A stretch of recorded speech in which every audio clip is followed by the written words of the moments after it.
கல்வி சார்ந்து நம்ம பேசும்போது, யோசிக்கும்போது, நமக்கு ரொம்ப நெருக்கமாக வருகிற ஒரு விஷயம் என்னன்னா, கல்வி என்பது நம்மளுடைய கலை, மொழி, கலாச்சாரம், பண்பாடு இதையெல்லாம் அடுத்த தலைமுறைக்கு கடத்துகிற ஒரு முக்கியமான கருவியாக தான் நம்ம அத பார்க்குறோம். அதுல மொழி என்பது மிக முக்கியமான கருவி. நம்மளுடைய கல்ச்சர் அப்படின்னு சொல்ற விஷயத்தை எடுத்துட்டு போற ஒரு முக்கியமான கருவியாக, இன்ஸ்ட்ருமென்ட்டாக நம்ம பார்க்கறது மொழிய தான். இந்த மொழி குறித்த ஆளுமை, மொழி மீதான அந்த காதல், அந்த புரிந்துணர்வு நம்ம குழந்தைங்களுக்கு இந்த காலகட்டத்தில் அந்த அளவுக்கு நம்ம பெருமைப்பட்டுக் கொள்ளக்கூடிய அளவுல இல்ல அப்படின்றதுதான் களத்துல எங்களுடைய அனுபவமாக இருக்கிறது.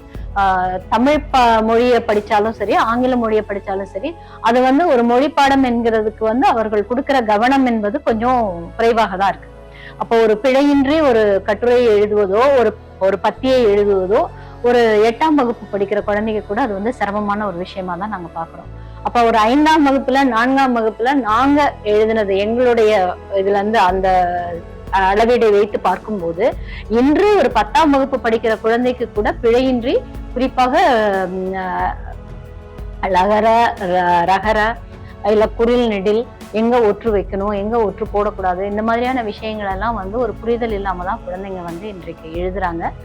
வாசிக்கிறதுலயும் அவங்களுக்கு அந்த சிரமம் இருக்கிறது.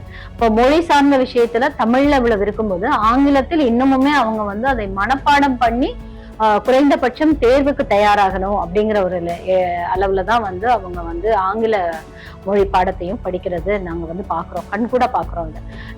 ஒரு முதல் ஒரு 6 மாதங்களுக்கு எப்படியாவது அந்த மொழி புலமையை இல்ல மொழி மீதான ஆர்வத்தை தூண்டி விடணும் அப்படின்னு நினைச்சா கூட, தேர்வு நெருங்க நெருங்க மையங்களிலும் கூட நாங்க எப்படியாவது நீ தேர்வை முடிச்சுட்டு வெளியே வா, அத வரைக்குமாவது படிப்பா அப்படின்ற மாதிரி சொல்ற நிலைமைக்கு எங்களையும் அவங்க கீழே இறக்கி கொண்டு வந்துருவாங்க. அதுதான் மிகப்பெரிய சவாலாக நான் இன்னைக்கு பாக்குறேன். அப்ப இந்த மொழியை கற்றுக் கொடுக்க வேண்டிய ஆசிரியர்கள் எப்படியாக அந்த மொழி பாடத்தை கற்றுக் கொடுக்கிறார்கள், அவர்களுக்கு என்ன மாதிரியாக கற்பிக்கும் திறனை இந்த ஆசிரியர் பயிற்சி நிறுவனங்கள் கொண்டு வருகிறது என்கிற கேள்வியை திரும்ப அங்கேயே கொண்டு போக வேண்டியது இருக்கு.